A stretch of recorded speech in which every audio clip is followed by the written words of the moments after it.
శ్రీ ఎర్ని దుర్గా మహాకాళీ భైరవ్ అభిరామ్ గురు భవానీ భూతప్రేత పిశాచ నివారణ నరకోశ దృష్టికోశ నివారణ వ్యాపారాభివృద్ధి కొరకు గృహదోష గ్రహదోష నివారణ కొరకు కళ్యాణ దోష నివారణ సంతాన దోష నివారణ స్త్రీల శారీరక సమస్యలు మానసిక సమస్యలు చెడుపు చిళ్లంగా తీయుట దంపతుల మానసిక సమస్యలు భూమి యొక్క సమస్యలు ఆరోగ్య సమస్యలకు నాటు వైద్యం వాస్తు జ్యోతిష్యం గృహమునందు శాంతి హోమం అఘోరి పూజలు చేయుదురు. మరిన్ని వివరాలకు ఈ క్రింది నంబర్లకు సంప్రదించండి. నమస్కారం, న్యూస్ బులెటిన్ కి స్వాగతం. నా పేరు మాధురి. వార్తలు ముందుగా హెడ్లైన్స్.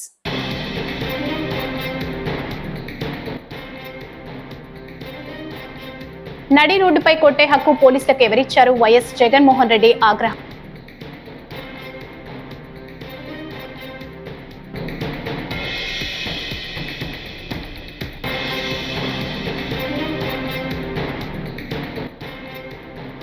సరిగ్గా ఏడాది క్రిందట రాష్ట్రంలో రాక్షస పాలనకు ఎండ్ కార్డు పడిందని డోలా బాల వీరాంజనేయ స్వామి వ్యాఖ్యానించారు.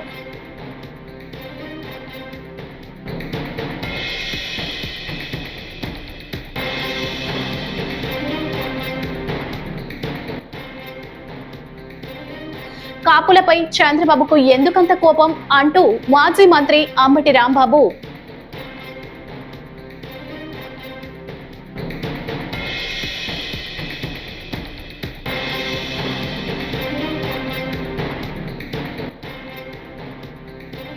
వైసీపీ పాలనలో అధికారులు ప్రజా ప్రతినిధులను చిత్రహింసలకు గురి చేశారని మాజీ మంత్రి నక్కా ఆనంద్ బాబు.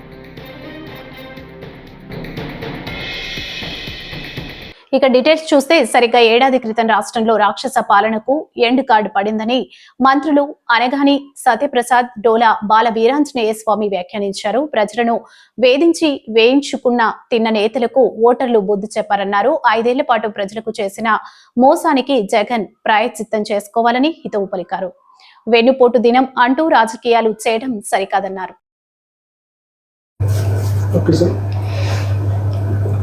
మాజీ ముఖ్యమంత్రి ఆయన పార్టీ అరాచకాలకి అండగా ఉంటా ఉంది. వాళ్ళ టైంలో పోలీసులన్నిటి కూడా అక్రమాలకి అరాచకాలకి వాడి తెలుగుదేశం మీద తప్పుడు కేసులు పెట్టేదానికి వాడుకున్నారు. మా ప్రభుత్వం వచ్చిన తర్వాత పోలీసులు శాంతి భద్రతలు కాపాడుతూ మహిళల ఆత్మస్థైర్యాన్ని ఆత్మగౌరవాన్ని కాపాడుకుంటూ ప్రజలకి అండగా ఉంటుంటే ఈ రోజున మాజీ ముఖ్యమంత్రి తెనాలి వెళ్తున్నాడు. ఎవరి కోసం అంటే గంజాయి దాగి పోలీసుల మీద దాడి చేసిన దుర్మార్గం కోసం వెళ్తూ ఉన్నాడు. అదేవిధంగా మా కాన్స్టిట్యున్సీ కొండే నియోజకవర్గంలో షెడ్యూల్డ్ కులాలకు చెందినటువంటి ఎస్ఐ మీద వైకాపాకు చెందినటువంటి రౌడీ షీటర్ వాళ్ళ ఇంటిలో వాళ్ళు అడ్డొచ్చారు. వాళ్ళ అక్క భార్య అడ్డొచ్చిన వాళ్ళని పక్కకి తప్పించి ముందుకెళ్తే దాని మీద పోలీసులు దాడి చేశారు, సభ్య సమాజం మీద దాడి చేశారని చెప్పి మాట్లాడు సిగ్గుచ్చాడు. మా కొండలరావు అనేటువంటి వ్యక్తి ఒక రౌడీ షీటర్. సీసీ కెమెరాల్లో ఆ మధ్య జరిగిన దొంగతనాలకు సంబంధించినటువంటి దొంగల్ని పట్టుకునేందుకు ఆ సీసీ కెమెరా ఫుటేజ్ చూడడానికి వస్తాయి. వాళ్ళకి ఆ హక్కు ఉంది పోలీసులకి. చూడటానికి మీకు అడిగితే మీకు ఇవ్వము, ధ్వంసం చేస్తామని పోలీసులతో షెడ్యూల్ కొలాజిన ఎస్ఐతో అసభ్యంగా మాట్లాడినటువంటి వ్యక్తిని ఆ ఇంట్లో పోయి సీసీ కెమెరా తీసుకోవడానికి పోలీసులు వెళ్తే అడ్డొచ్చినటువంటి మహిళని పక్కకి తప్పించినందుకు మహిళల మీద దాడి, సభ్య సమాజం మీద దాడి, పౌరులకు రక్షణ లేదు, ఇలాంటి కుయుక్తులతో మాట్లాడుతున్నారు. ఈరోజు రాష్ట్ర ప్రజలు సంవత్సరం అయిందయ్యా, ఒక అరాచక పాలన పూర్తయింది, అక్కడ సమాధి కట్టేసాము అని చెప్పేసి ఉంటే మీరేదో వెన్నుపోటు దినోత్సవం అంటున్నారు. నీకు ఓట్లేసిన ప్రజలు నిన్ను గెలిపించిన అక్కస్తో నీ పార్టీకి సంవత్సరేకం జరుపుకుంటున్నావు. ఇటువంటిప్పుడు ఒకటే చెప్తున్నా, పోలీసులు మా ప్రభుత్వంలో శాంతి భద్రతలను కాపాడుతూ ఉన్నారు. వాళ్ళ విషయంలో వాళ్ళ విధులకు ఆటంకపరిచినటువంటి వాళ్ళ విషయంలో కూడా నువ్వు చూడు, అక్కడ ఉన్న ఎస్ఐ షెడ్యూల్ కులానికి చెందిన ఎస్ఐ అండి, అతన్ని కూడా పరామర్శించిన పోయి నీకు ఓదార్పులు పరామర్శలు ఇదే కదా నీ డ్యూటీ. అందువల్ల పోలీసుల ఆత్మవిశ్వాసం దెబ్బతీయద్దు. ఇక్కడ కూడా ఎస్ఐ మీద నీ కార్యకర్తలు వాళ్ళు అడ్డం ఉంటే పక్క దప్పు కాబట్టి వాళ్ళ మీద నువ్వు దాడి చేసినవి అంటాం, ఆ ఎస్ఐ మీద కేసులు పెట్టాలంటాం, ఆ ఎస్ఐని సస్పెండ్ చేయాలంటాం. ఇవి మంచి పద్ధతి కాదు. పనిచేసే పోలీసులకి ధైర్యంగా అండగా ఉండండి. ముఖ్యంగా అతను తన విధి నిర్వహణలో ఉన్న విషయాన్ని కూడా గమనించు. ఎవరి కోసం పోయాడు అక్కడికి? దొంగతనాలు జరిగితే ఆ దొంగల్ని గుర్తించడం కోసం వస్తే పోలీసులు సహకరించకపోక వాళ్ళ మీదనే ఎదురు దాడి చేయడం చాలా హేయమైన చర్య అని చెప్పేసి నేను తీవ్రంగా ఖండిస్తున్నాను. నడి రోడ్డుపై దళిత ముస్లిం యువకులను కొట్టే హక్కు పోలీసులకు ఎవరిచ్చారని వైఎస్ఆర్సీపీ అధినేత మాజీ ముఖ్యమంత్రి వైఎస్ జగన్మోహన్ రెడ్డి ప్రశ్నించారు. పోయిన ఆ కుటుంబాల పరువును ఎవరు తీసుకొస్తారని ఆయన నిలదీశారు. కేసులు ఎవరి మీద అయినా ఉండొచ్చు, ఆ వ్యవహారాన్ని కోర్టులు చూసుకుంటాయని, చంద్రబాబుపై 24 కేసులున్నాయని నడి రోడ్డు మీదకు తీసుకొచ్చి తన్నడం ధర్మమేనా అంటూ ఆగ్రహం వ్యక్తం చేశారు. వీళ్ళను చూడడానికి, వీళ్ళకి సంఘీభావం తెలపడానికి జరుగుతా ఉన్నది అన్యాయము అని చెప్పి ఎవరైనా గలమిప్పితే చంద్రబాబు నాయుడు గారు, ఆయన ఎల్లో మీడియా, ఆయనకు సంబంధించిన సోషల్ మీడియా వీళ్ళంతా బురద జల్లుతూ వీళ్ళందరూ అనే మాటలు ఏమిటి? వీళ్ళది గంజాయి బ్యాచట, వీళ్ళు రౌడీ షీటర్లట అని రకరకాలుగా వీళ్ళ కుటుంబాన్ని పరువును తీస్తూ వీళ్ళందరూ మాట్లాడుతూ ఉన్నారు. నేను అడుగుతా ఉన్నాను, కేసులు ఎవరి మీదైనా కానీ కేసులు ఉండొచ్చు. గతంలో ఎవడైనా కూడా గిట్టిన వారు కేసులు పెడతా ఉంటారు. కేసులు ఎవరి మీదైనా ఉండొచ్చు. కానీ ఆ కేసులు ఉన్నప్పుడు ఆ కేసులు తేల్చాల్సింది కోర్టులు. అలా నేరం చేశారని మీరు చెప్పొచ్చు, చేయలేదు అని చెప్పి వాళ్ళు చెబుతారు. తేల్చాల్సింది కోర్టులు. మరి అలాంటి కోర్టులకు ఇవ్వాల్సిన అధికారం పోలీసులే తీసుకోవడం ధర్మమేనా అని అడుగుతా ఉన్నా. అంటే పోలీసులే అబాండాలు వేస్తారు, పోలీసులే జడ్జిమెంట్లు కూడా ఇస్తారు. మరి ఇలా చేయగలిగే నైతికత పోలీసులకు ఉందా అని అడుగుతా ఉన్నా. ఇలా చేయడం ధర్మమేనా అని అడుగుతా ఉన్నా. చంద్రబాబు నాయుడు గారి మీద ఇదే పోలీసులు చెప్పే లాజిక్కే, ఇదే సోషల్ మీడియాలో తెలుగుదేశం పార్టీకి సంబంధించిన వాళ్ళు దొంగ పోస్టులు పెడతా ఉన్న తీరునైతేనేమి, ఇదే ఈనాడు, ఆంధ్రజ్యోతి, TV5 లాంటి ఎల్లో మీడియాలు నడుపుతా ఉన్న కథనాలు అయితేనేమి, వీళ్ళ మీద కేసులున్నాయని నేను అడుగుతా ఉన్నా. ఇదే చంద్రబాబు నాయుడు మీద 24 కేసులున్నాయి. మరి చంద్రబాబు నాయుడు మీద 24 కేసులున్నాయని చెప్పి చంద్రబాబు నాయుడు గారిని నడి రోడ్డు మీదకి తీసుకొని వచ్చి తన్నడం ధర్మమే అవుతుందా అని అడుగుతా ఉన్నా. వాళ్ళ అన్న రాకేష్ పాలిటెక్నిక్ మెకానికల్, ఆ పిల్లాడికి సంబంధించిన కాలుకు సంబంధించిన ఎక్స్రే, ఇలా కాలు ఇరిగిపోయింది, లోపల రాడ్ ఉంది, రాడ్ పెట్టి ఆ రాడ్కు కాలును ముడేసి డాక్టర్లు ఈ మాదిరిగా ఉన్న పరిస్థితిని చూస్తే పోలీసులు ఆ కాలు మీద కాలు పెట్టి నడి రోడ్డు మీద ఆ పోలీసు కాలు తొక్కుతూ ఆ రాకేష్ అనే పిల్లోడిని ఇలా కొట్టడం, అది కూడా నడి రోడ్డు మీద షేమింగ్ చేస్తూ చేయడం ధర్మమేనా అని అడుగుతా ఉన్నా. వైసీపీకి వెన్నుపోటు దినం నిర్వహించే నైతిక హక్కు లేదని మాజీ ముఖ్యమంత్రి వైసీపీ అధినేత వైఎస్ జగన్మోహన్ రెడ్డిని పెద్ద వెన్నుపోటు దారుడని AP cooperative oil seeds growers federation chairman, Visakhapatnam జిల్లా టీడీపీ అధ్యక్షులు గండి బాబ్జీ సంచలన వ్యాఖ్యలు చేశారు. కూటమి ప్రభుత్వం ఒక్క హామీ కూడా అమలు చేయలేదని జగన్ చేసిన వ్యాఖ్యలను ఖండిస్తున్నామని అన్నారు. సో అటువంటి గురువులకే ఎంగనామం పెట్టి పంగనామం పెట్టి వాళ్ళ బ్రాంతి సబ్బులు కాపలా పెట్టిన మహానుభావులు నువ్వు వాళ్ళలో వెళ్లిపోటు పొడిచావు. మెగా డిఎస్సి అన్నావు, అటు వాళ్ళనే వెళ్లిపోటు పొడిచావు.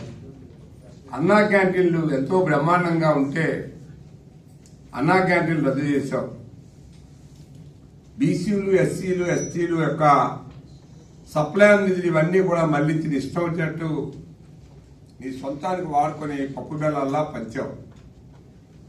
ఇట్లా ఎన్ని చెప్పుకున్నా కూడా మాట్లాడితే నేను 90% ప్రజలకి న్యాయం చేశాను, నాకు 90% ప్రజలు ఓట్లేస్తారని చెప్పి ఒక మూర్ఖపు ప్లాన్తో నువ్వు వెళ్ళి సర్వనాశనం చేసి రాష్ట్రాన్ని సుమారు 11 నుంచి 12 లక్షల అప్పుల్లోకి దించిన మహానుభావుడివి. నువ్వు చేసిన పాపాన్ని మేము కడుక్కోలేక ఈ ఉమ్మడి ప్రభుత్వం నెలకి సుమారు 70,000 కోట్ల రూపాయలు నీకు వడ్డీ రూపంలో కడుతున్నాం. మరి ఈరోజు మనం పెన్షన్లు ఇస్తున్నామంటే సంవత్సరానికి సుమారు 34,000 కోట్ల రూపాయలు పెన్షన్లకు ఇస్తున్నాం. అంటే ఇన్ని అప్పుల్లో కూడా 1వ తారీఖున, ఒకవేళ 1వ తారీఖు ఆదివారం వస్తే 31వ తారీఖున పెన్షన్లు అందించే కార్యక్రమాన్ని ఈ వేట వరకు 12 నెలలు అయింది, ఒక్కరోజు కూడా తప్పకుండా అదే డేట్న ఇస్తున్నామా లేదా మీరు చెప్పండి. ఇటువంటి విషయాల్ని మరి ఆ మహానుభావుడికి కళ్ళు కనబడుతున్నాయా లేదా అని చెప్పి మీ ద్వారా నేను అడుగుతున్నా. మీకు తెలిసి మొన్ననే 16,347 పోస్టులు డిఎస్సి పోస్టులు నోటిఫికేషన్ ఇచ్చాం. త్వరలోనే ఆ ఉద్యోగాలు ఇస్తాం. ఇంకా మనకి అఫీషియల్గా తెలియకుండా మనం ఎక్కడైతే బ్యాక్లాగ్ ఉన్నాయో కలెక్టర్ ఆఫీసుల్లోని ఇతర ఆఫీసుల్లోని చాలా ఉద్యోగాలు 10-20 సుమారు ఇలాంటివి దగ్గర 3,000-4,000 ఉద్యోగాలు ఫిలప్ చేసిన పరిస్థితి ఇవాళ కూటమి ప్రభుత్వానికి ఉంది. ఇది కాకుండా మనం సిలిండర్లు ఇస్తామని చెప్పాం. 6 హామీలు అమలు చేయలేదంటారే.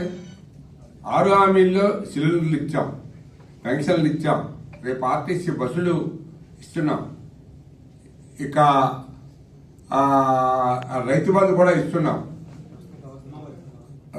ఇక ఒకటి ఏదైనా ఇవ్వాలనుకుంటే ఆడపిల్లలకి నెలకి 1500 ఇస్తామని చెప్పారు. ఎంతమంది ఉంటే అంతమందికి. అది కూడా ముఖ్యమంత్రి గారు మన మహానాడులో చెప్పారు.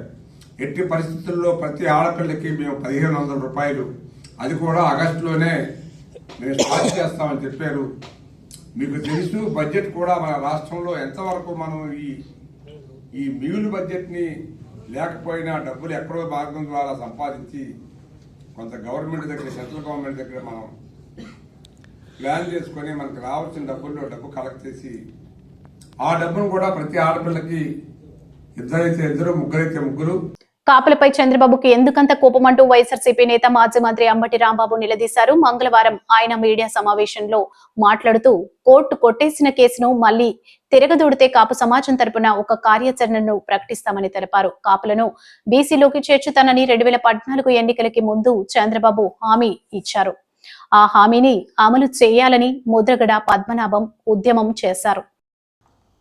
దాని మీద సమగ్రమైన విచారణ జరిగిన తరువాత సాక్ష్యాధారాలు లేనందువల్ల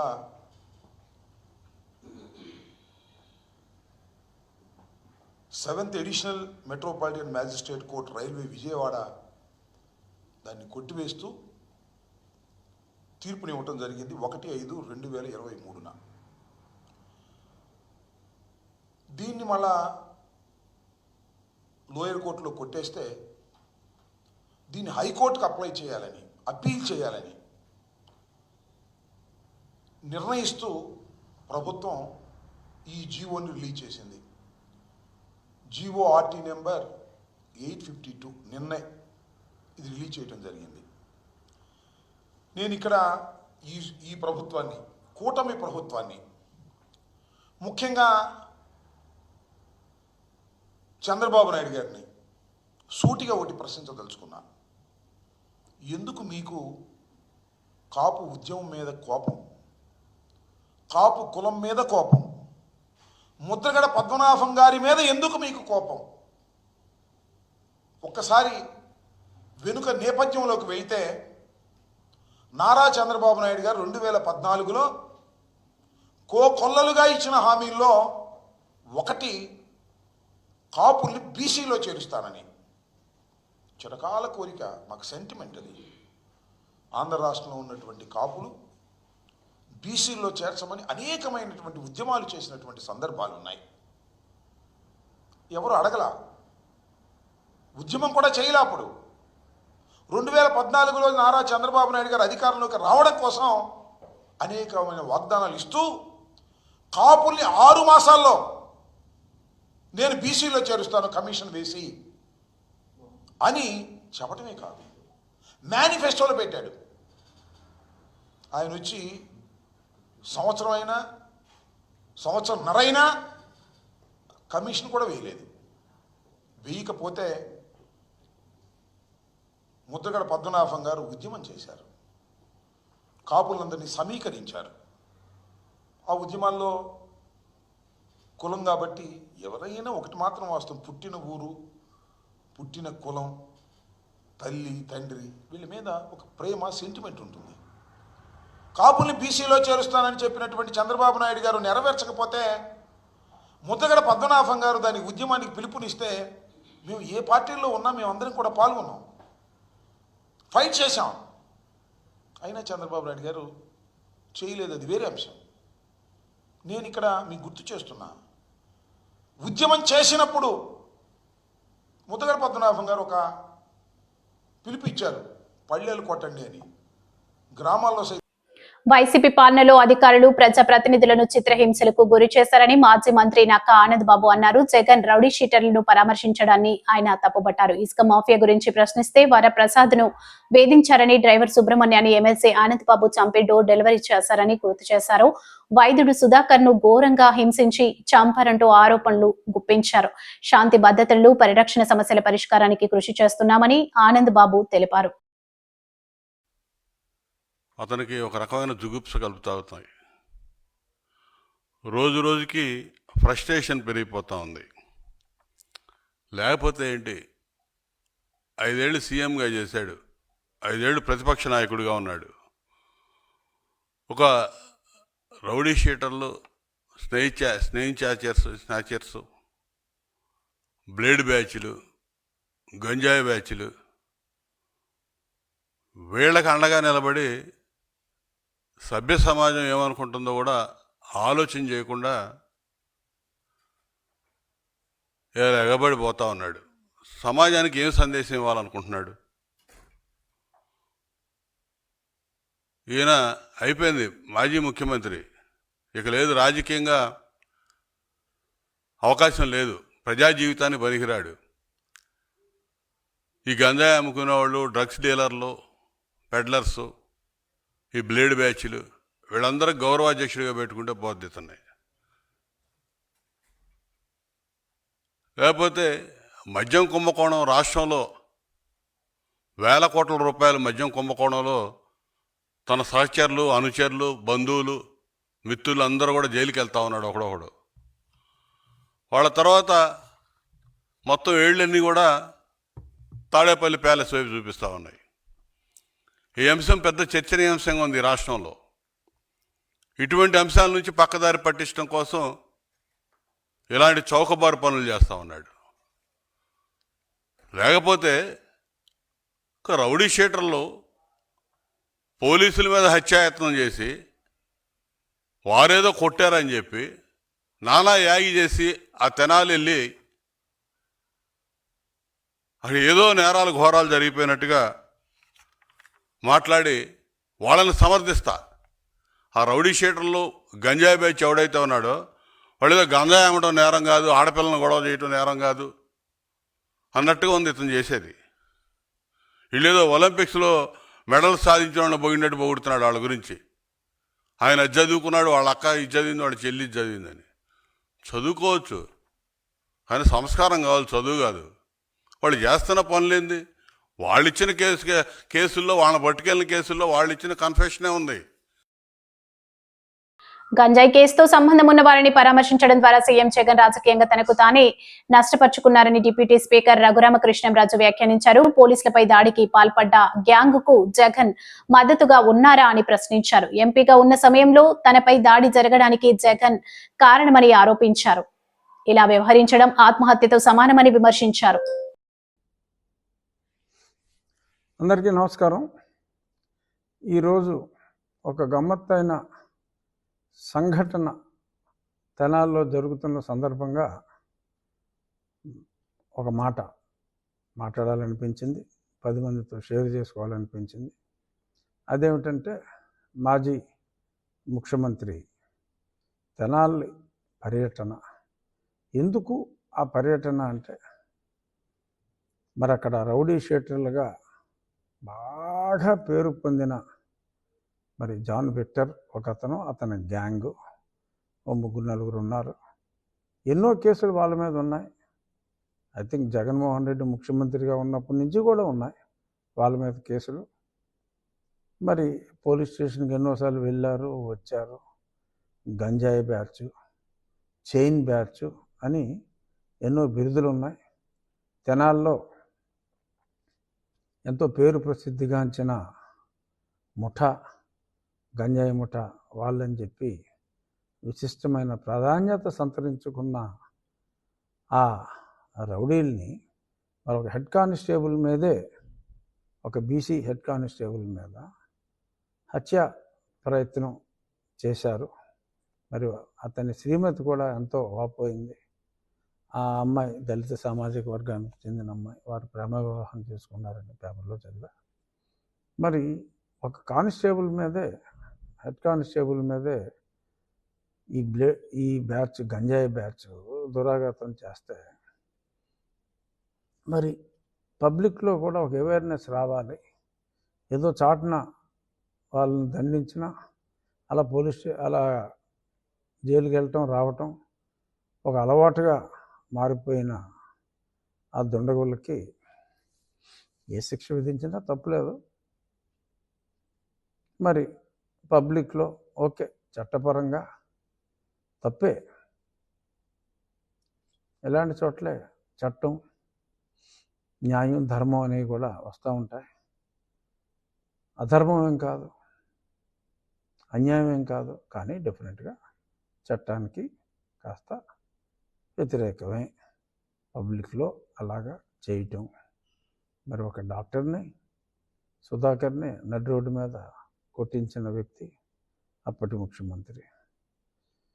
మరి సుబ్రహ్మణ్యాన్ని పార్సిల్ చేసిన వ్యక్తిని మద్దతు ఇచ్చిన వ్యక్తి అప్పటి ముఖ్యమంత్రి. ఇలా ఎన్నో ఉన్నాయి, చాలామంది కూడా మాట్లాడినట్టున్నారు. ఆ విషయాల జోలికి నేను వెళ్ళను. కానీ ఈరోజు మరి అతనికి మద్దతు తెలియజేయటం కోసం మరి ఒక మాజీ ముఖ్యమంత్రి హోదాలో పనిచేసిన వ్యక్తి, అతని గత చరిత్ర చూసుకుంటే, ఆ మాజీ, ఇక్కడ నేను చెప్పేది గంజా బ్యాచ్ గురించి కాదు, మాజీ ముఖ్యమంత్రి గత చరిత్ర చూస్తే, మరి అప్పట్లో ఎంపీగా అదే పార్టీలో ఉన్న నన్ను 4 మంచి వ్యాఖ్యలు చెప్పినందుకు, అంటే సలహా, ఇప్పుడు క్రిటిసిజం ఎప్పుడూ స్ట్రాంగ్గానే ఉంటుంది. మంగళగిరిన నెంబర్ 1 తీర్చిదిద్దడమే మంత్రి లక్ష్యమని టీడీపీ బోర్డు సభ్యురాలు తమ్మిశెట్టి జానకిదేవి మంగళవారం తెలిపారు. కూటమి ప్రభుత్వ పాలనకు ఏడాది పూర్తయిన సందర్భంగా ఆమె మాట్లాడారు. లోకేష్ 28 సంక్షేమ పథకాలను అమలు చేస్తున్నారని అన్నారు. ప్రజల సమస్యలు నేరుగా తెలుసుకునేందుకు ప్రజా దర్బార్ నిర్వహిస్తున్నారని పేర్కొన్నారు. గత 6 సంవత్సరాల నుంచి ఆయన లోకేష్ గారు మంగళగిరి 2019 నుంచి ఎలా పోటీ చేశారో, ఆ పోటీ చేసినప్పటి నుంచి ఓడినా నేను ఇక్కడే ఉండి నా ప్రజలకు నాకు చేతనైన సహాయం చేస్తాననే ఉద్దేశంతో ఇంతవరకు 28 సంక్షేమ కార్యక్రమాలు చేస్తుంటే మనం చూసాం. ప్రతి ఒక్కళ్ళకి ఏమేం కావాలో వర్క్ చేసుకుంటానంటే బండి ఇచ్చారు. అదేవిధంగా కుట్టు మిషన్లు నేర్పించి ఇచ్చారు. స్త్రీలకి సొంతగా సంపాదించుకునే అవకాశాన్ని కల్పించారు. అదేవిధంగా ప్రతి ఒక్కళ్ళకి హెల్త్ బాగుంటే మనుషులు బాగుండాలని చెప్పేసి ఉద్దేశంతో ఆరోగ్య అందరికీ అందించే విధంగా ఉచితంగా వైద్య శిబిరం పెట్టారు. అదేవిధంగా నీరు ఎక్కడ లేదంటే అక్కడ నీరు అందించారు. అదేవిధంగా ఒక రోడ్డు బాగాలేదంటే రోడ్డు సొంతంగా ఆయన సొంత ఖర్చులతో వేయించారు. గ్రామానికి పల్లెకి ప్రతి వార్డుకి ఏ సమస్య ఉన్నా ముందు నేనున్నాను అనే ఉద్దేశంతో ఆయన వచ్చి ప్రతి ఇంటికి పెద్ద కొడుకుగా ఆయన నిలబడ్డాడనే దానికి 6 సంవత్సరాలు అవుతుంది. 6 సంవత్సరాల కాలంలో ఆయన అందరికీ చేరువయ్యారు. లోకేష్ గారు ఎలక్షన్ కు ముందు అసలు ఎమ్మెల్యే అయిన తర్వాత ఆయన కలవరు, ఆయన ఎవరితో మాట్లాడరు అని చెప్పారు. ఏంటండి కలవంది? చూస్తున్నాగా ప్రజా దర్బార్ అని చెప్పేసి రాష్ట్రం మొత్తం ప్రజల సమస్యలు తీర్చడానికి ఆయన రోజుకి ఉదయం నుంచి సాయంత్రం దాకా ఉండి ప్రజా దర్బార్ నిర్వహిస్తున్నారు. ఇంతకు ముందు ఎవరైనా నిర్వహించారు ఇలాంటి కార్యక్రమాలు? చరిత్రలో తిరిగి రాశారనే దానికి నిదర్శనంగా లోకేష్ గారు ప్రజల సమస్యలు తెలుసుకొని ఆ సమస్యల పరిష్కారానికి 1 వీక్ 2 వీక్స్ లో చేస్తున్నారనే దానికి నిదర్శనమే ప్రజా దర్బార్. లోకేష్ గారు 40 సంవత్సరాల కళ నెరవేర్చారనే దానికి నిదర్శనమే ఇళ్ల పట్టాలు 3000 ఇళ్లకు పంచడం. అంటే ప్రతి ఒక్కళ్ళకి ఆయన స్వహస్తాలతో పట్టు వస్త్రాలు ఇచ్చి ఆయన స్వయంగా పట్టాలు అందజేయడం అనేది చరిత్రలో తిరిగి రాయలేంది ఘనతగా చెప్పుకోవచ్చు. చరిత్ర తిరగ రాశారు అనే దానికి నిదర్శనం అలా తాత తర్వాత లోకేష్ గారు ఆ పని చేశారనే దానికే మంగళగిరి నియోజకవర్గ ప్రజలందరూ కూడా ఆయన్ని గుండెల్లో పెట్టుకుని ఆదరిస్తున్నారు. రాబో కాలంలో ఆంధ్ర రాష్ట్రంలోనే మంగళగిరి నియోజకవర్గాన్ని తీర్చిదిద్దుతారు అనే దానికి ఫస్ట్ నాంది ఇది.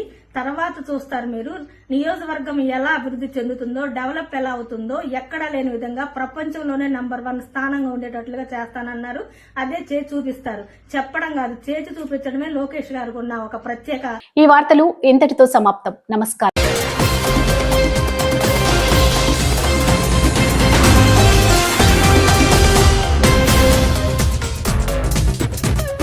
శ్రీ ఎర్ని దుర్గా మహాకాళీ భైరవ్ అభిరామ్ గురు భవానీ భూతప్రేత పిశాచ నివారణ నరకోశ దృష్టికోశ నివారణ వ్యాపారాభివృద్ధి కొరకు గృహదోష గ్రహదోష నివారణ కొరకు కళ్యాణ దోష నివారణ సంతాన దోష నివారణ స్త్రీల శారీరక సమస్యలు మానసిక సమస్యలు చెడుపు చిళ్లంగా తీయుట దంపతుల మానసిక సమస్యలు భూమి యొక్క సమస్యలు ఆరోగ్య సమస్యలకు నాటు వైద్యం వాస్తు జ్యోతిష్యం గృహమునందు శాంతి హోమం అఘోరి పూజలు చేయుదురు. మరిన్ని వివరాలకు ఈ క్రింది నంబర్లకు సంప్రదించండి.